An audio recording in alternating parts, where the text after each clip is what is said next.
Hello and welcome back to another episode. I am here today with Michael Gray Bulla. Hello and welcome. How are you today? Hello. Thank you so much for having me. I'm great. I'm great now that I'm on this.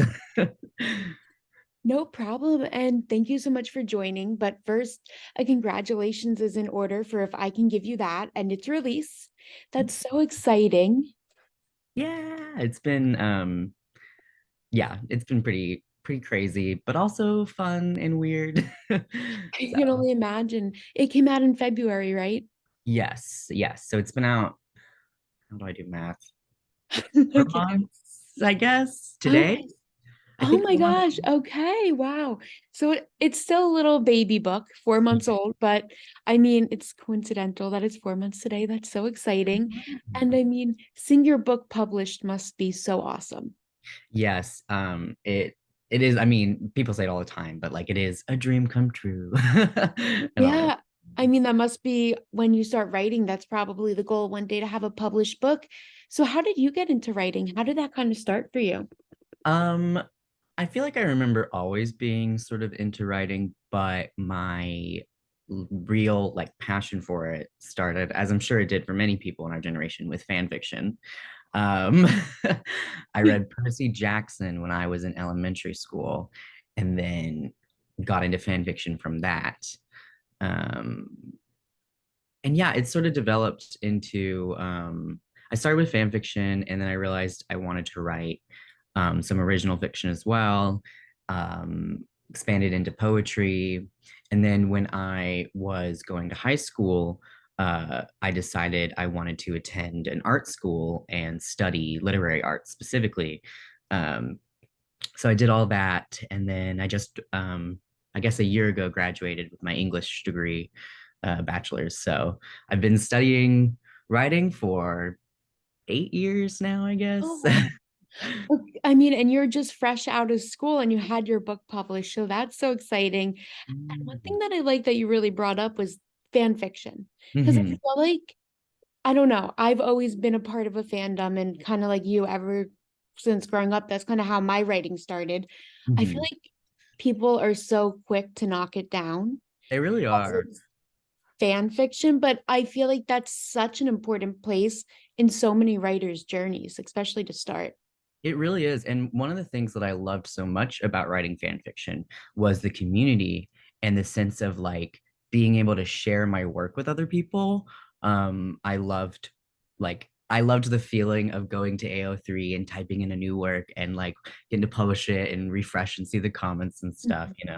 So I really liked that it was a space where other people could encourage each other and give each other some feedback and stuff. And I don't write it too much anymore, just because when I went to college, I got so busy with school and everything that it sort of went to the back burner a little bit. But I do still read it sometimes. And I do miss that feeling of community occasionally, because you don't really have it quite as much with um, like original fiction unless you seek it out yourself, you Oh, know?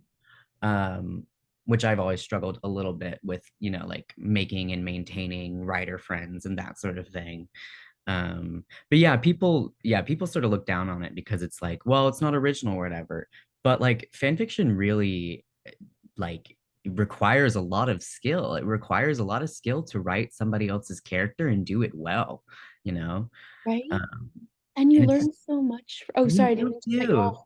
No, But you're you learn totally so fine. much. And for the most part, it's a very welcoming community, and there's a lot of room for mistakes and Mhm. practice. So I think that fan fiction is so important to everyone starting off in writing. I think it's a great way to get into writing. Yeah, I agree.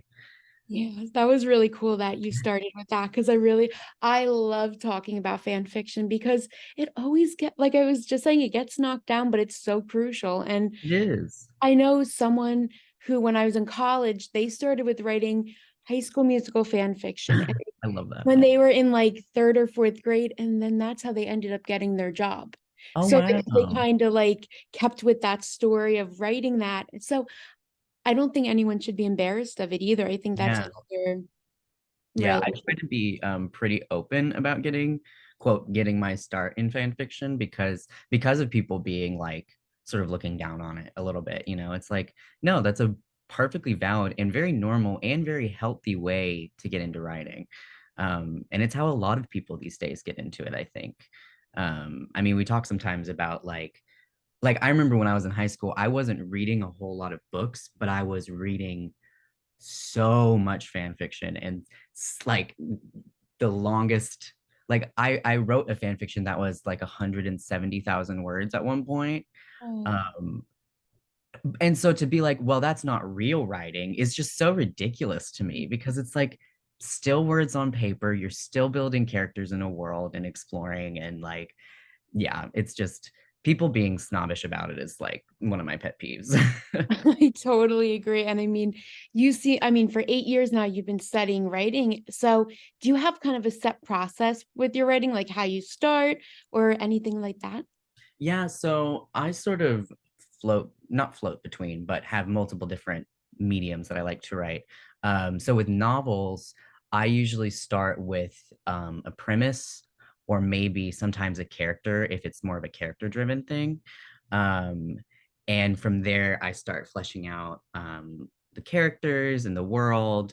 And I usually do a lot of research and thinking about what I want the book to be about before I ever write a single sentence for it.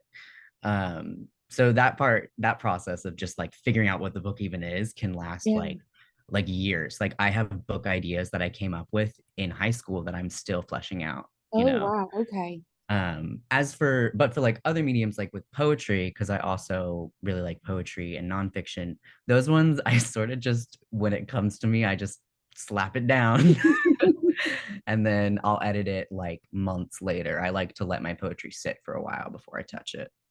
So it kind of depends on the writing for you, how your Yeah. process goes. I think it's so cool that you let your poetry kind of sit down for a while before you go back, but you capture it in that moment. Yeah. I don't like to over edit in the moment because I can get really critical of myself. So I like to like let it stay in my, you know, documents in my folder on my computer. And then a few months later I'll be like, maybe I should go back and mess with that a little. I love that. And going back to your debut novel, so exciting. For those who are listening and have yet to read, if I can give you that, can you give a quick summary? Yeah, so if I can give you that, is a coming of age young adult novel. It follows Gail, who is a transgender boy attending a very conservative Tennessean high school. And he meets this boy, Declan, at an LGBT support group he attends. And their relationship starts blossoming and developing into something. But at the same time as he is starting to have feelings for Declan, his mother, who struggles with depression, um, her mental health starts declining, and his father, his estranged father, tries to re-enter his life. So it's about Gail like learning to let people in and falling in love for the first time and, you know, finding community. So all of those hardships of a teenage life while Yeah. while going to high school and just trying to navigate everything. Hmm. And I mean, I think especially, I know it's the end of June, but for Pride Month, this was such a great read too.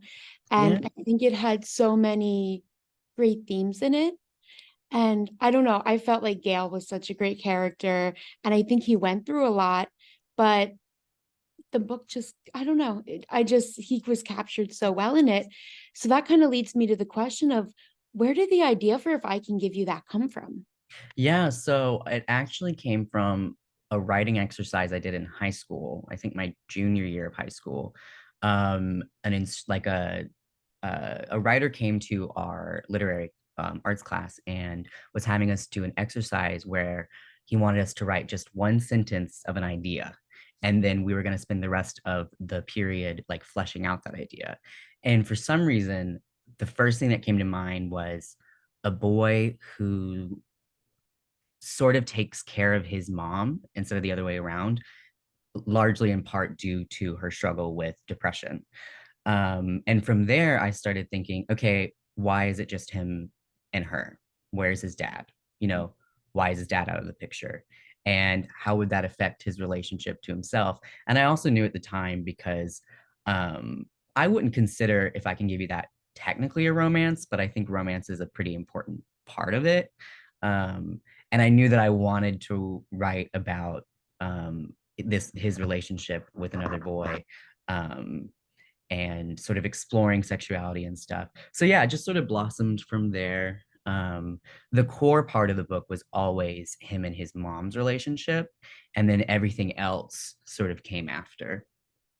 Oh, wow. Okay. That's it's interesting to hear how it started with him and his mom and it all built out.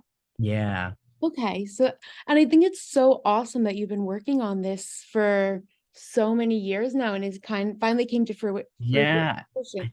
I think it was like 7 years in the making, essentially. Oh my gosh. So seeing this completed must be even more of like a accomplishment because that's Yeah, almost a decade. it is. It's a long time. And it was, yeah, it was really wonderful because I actually started like querying with this book. I don't know how much you and the people listening to the podcast know about the process of being published. Probably not too much. Okay, so sort of I finished a draft of this novel during a writing summer camp, where it's sort of like NaNoWriMo, where the goal is to write one book in a month. Mhm. And so I finished the draft during that, and then I worked on it for a year after that. And so sort of my senior year of high school, um, I started uh, reaching out to agents, trying to get someone to represent my novel and stuff. I felt very strongly that like this is my first like non-fan fiction novel that I want in the world, essentially. Because at that point, I had written probably dozens of other novels. But of course, for like Percy Jackson and Maximum Ride and a bunch of other fandoms and Yeah. stuff.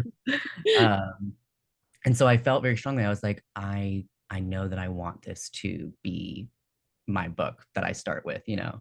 Um, Mhm. so it has been really cool seeing like getting to do that essentially, like having that Yeah. dream, like you said, come to fruition after so many years.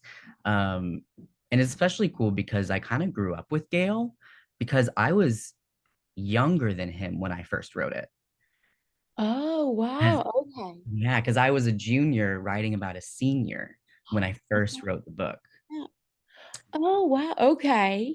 So he's sort That's of been with me the whole time. Yeah, and when you hear these stories, that's what I think even makes the reading of the book so much more interesting, like knowing Mhm. these little facts now, because I think it's so cool that you hadn't even lived out your senior year, and here you were already writing about a senior. Yeah. Yeah. It was, I remember writing it and being like, is this correct? Is this how seniors, like I was like, is this what everyone's doing? Um, Especially because when you're a junior, those are the things that worry you. You're oh like, yeah, am I act like, is this how a senior would act? That year seems so different.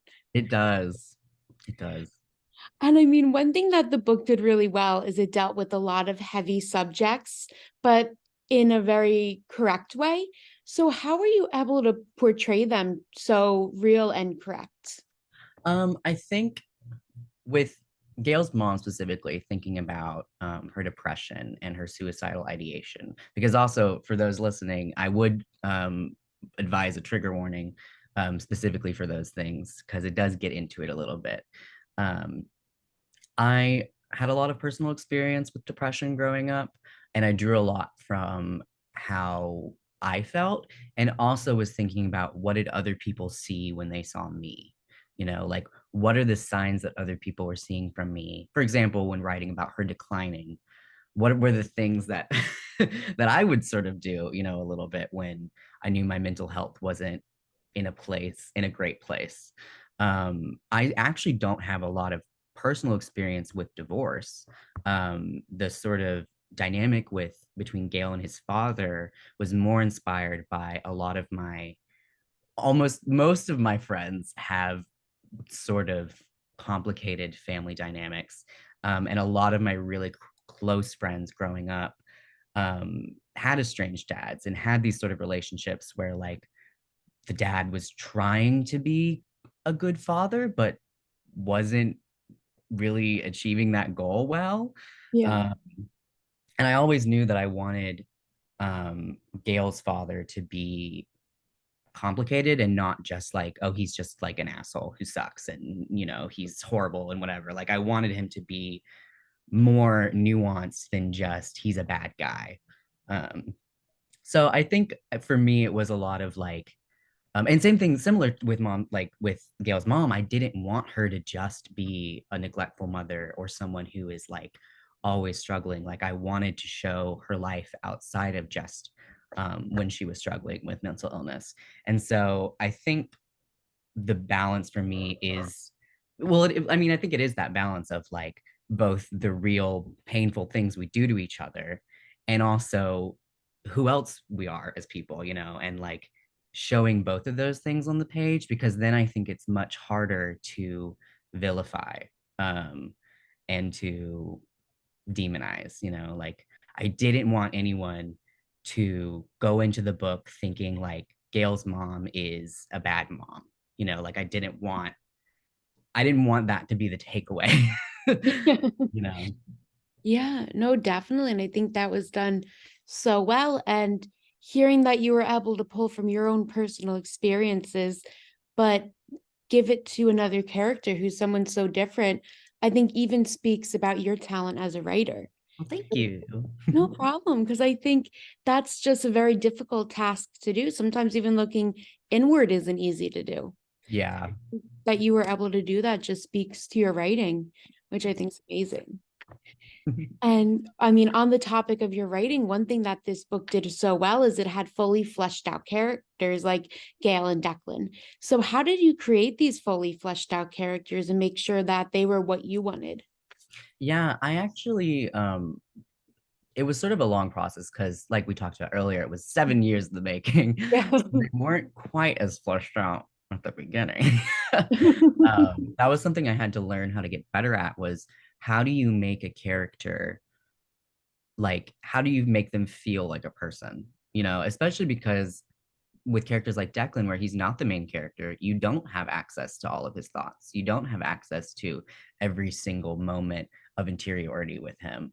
Um, and so I think it was sort of a balance of, um, well, I think for me, I start with what are the main traits that I like. What are the first things you would notice about these people? Like if you were just to meet them on the street, what are the impressions you're going to get from them?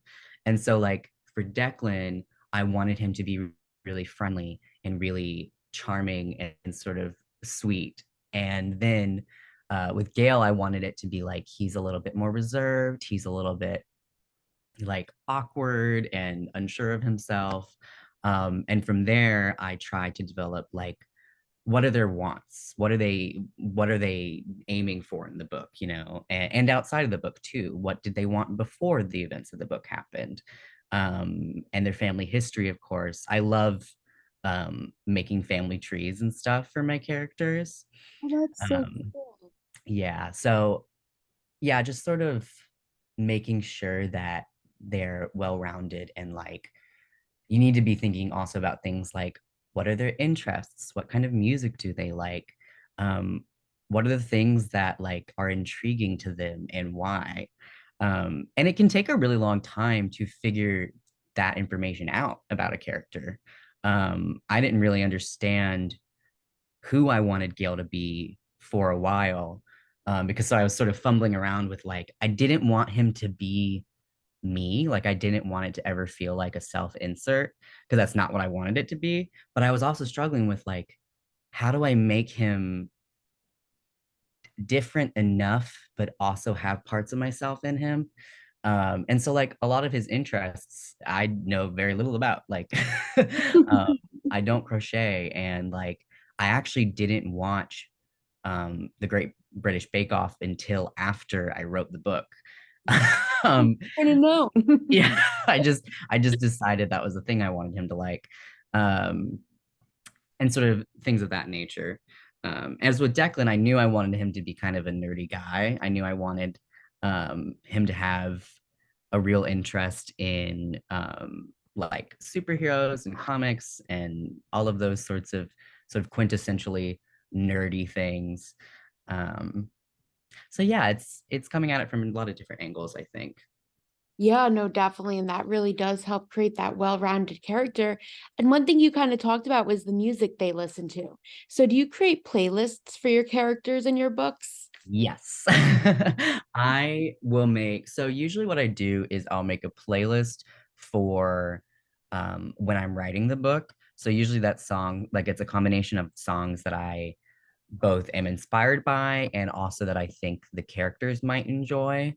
And then I've started doing this thing more recently where after I've finished a book, I make official playlists that are like songs that if I were to make the book into a movie, I would want these songs to be in it essentially. Oh, wow. Um, so there is one for if I can give you that on That Spotify. would be great. Yeah. Yeah, if you want to drop the link at some point, then I Oh can just yeah. share it on the Instagram. That's awesome. I am a screenwriter and I love writing, I mean, making playlists for all the characters I'm writing. Oh So I yeah. always have to ask that because it's so much fun. It is. It's very fun. Yeah. And I mean, what has it been like releasing a debut novel? What has this been like? Both.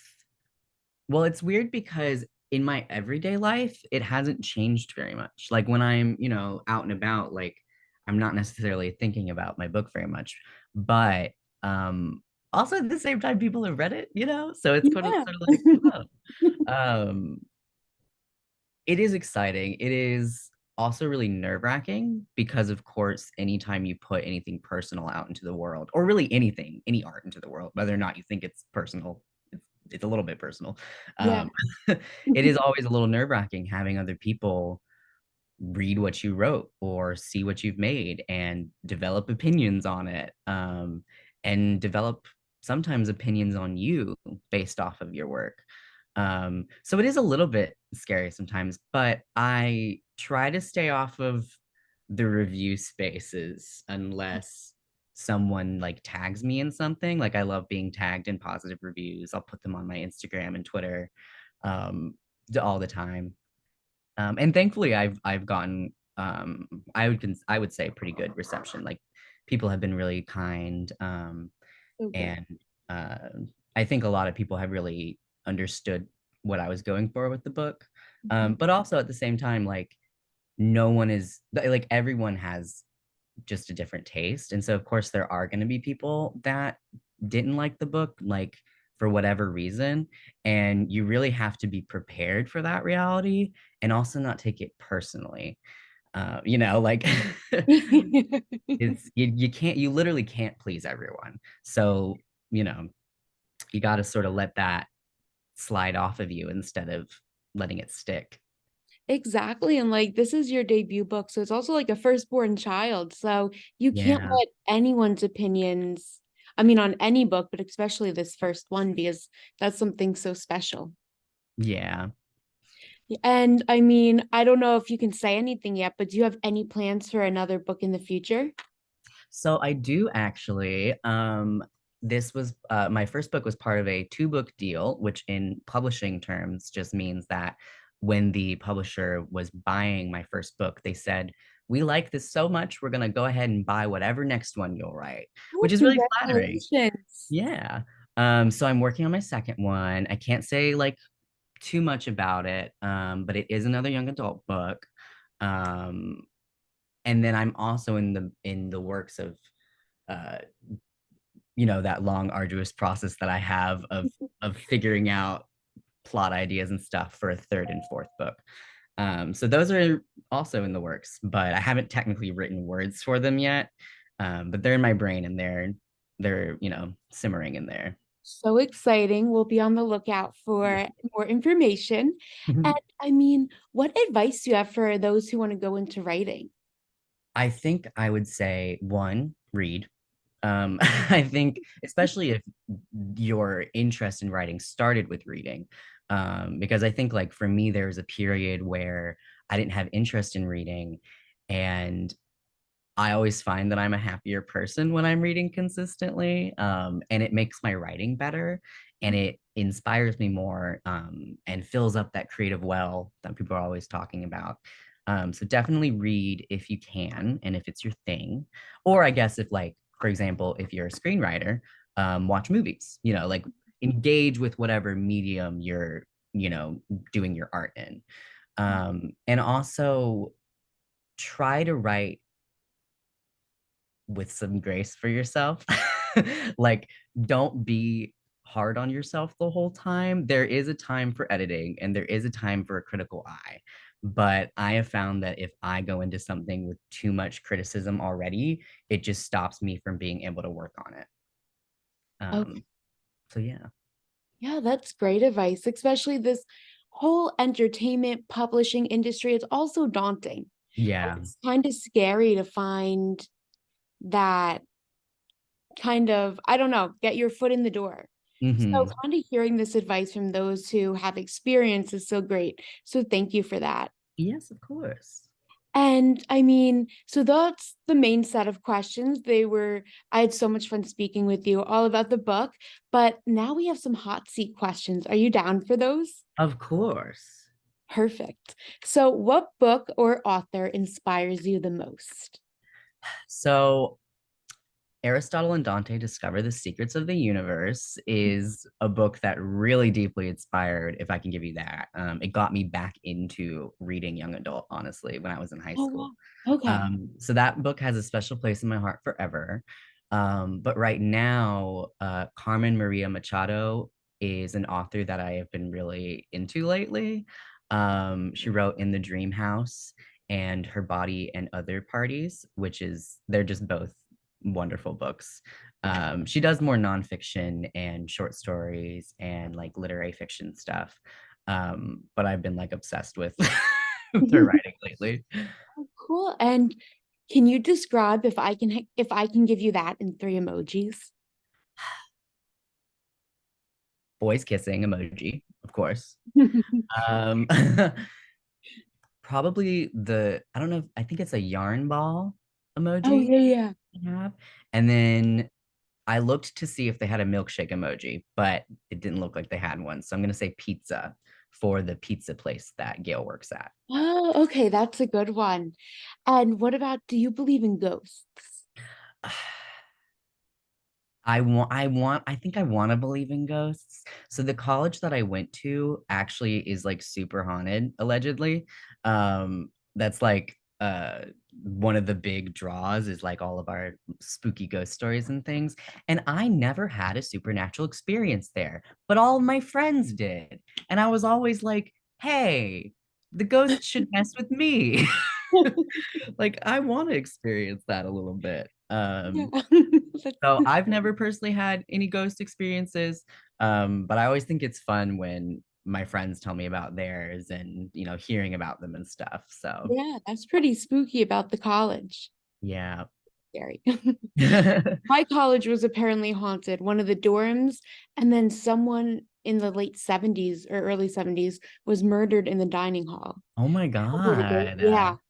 So I don't Yeah, know. I'm a believer, I'm a but believer. Very fair. Coke or Pepsi? Specifically Diet Coke. There's just something about Diet Coke that's so There good. just is. And I know logically it tastes a little bit like battery acid, but I do love it. So I agree. Apple or Android? unfortunately, Apple. And I say unfortunately because I resent how they purposely make their products bad so you have to buy new ones. But I just have always had an iPhone and Apple products. So unfortunately, I stick with brand loyalty. Same here. What about your favorite flavor of ice cream? Either mint chocolate chip or chocolate chip cookie dough. Ooh, those are both two really good flavors. Yeah. Chocolate chip cookie dough is probably mine. Oh, yeah. It's a good one. What Good. about, would you rather drive there or fly there? If it's under 6 hours, I will usually drive there. Okay, that's a good rule. If it's over 6 hours, I fly there. I just hate airports, so I try to avoid the airport as much as I can. Yeah, airports are a mess. They're so unpleasant for no reason. Right. If you could only eat one food for the rest of your life, which would it be? I thought about saying when I was looking at these questions yesterday, I thought about saying macaroni and cheese, but I think my earnest answer is cereal because I eat cereal like twice a day.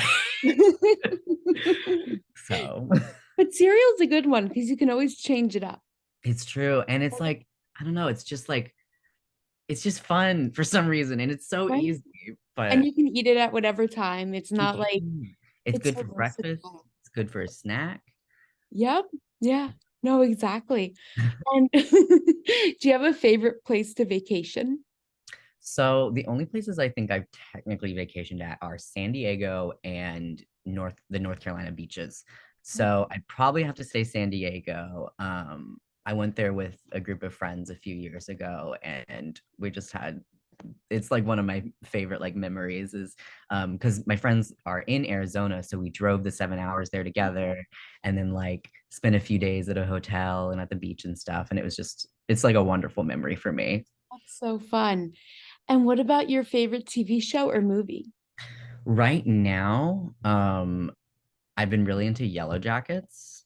Have you heard of it? Oh, I have. I want to start watching it. I haven't, but that's on like my to watch list. I would say definitely get into it, especially if you like spooky things. I've been really into spooky stuff lately.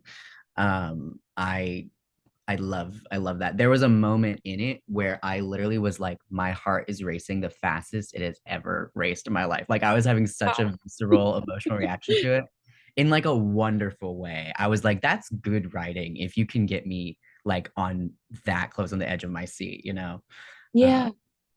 so yeah, Yellow Jackets. Okay. I'm gonna have to check that one out. Well, Michael, thank you so much for joining me today. This was such a great interview, and I had so much fun talking about If I Can Give You That. And I can't wait to hear more about your upcoming novels. Of course, thank you so much for having me. This was so much fun. And yes, I will give you the link to that Spotify playlist if you're interested. Yes, definitely.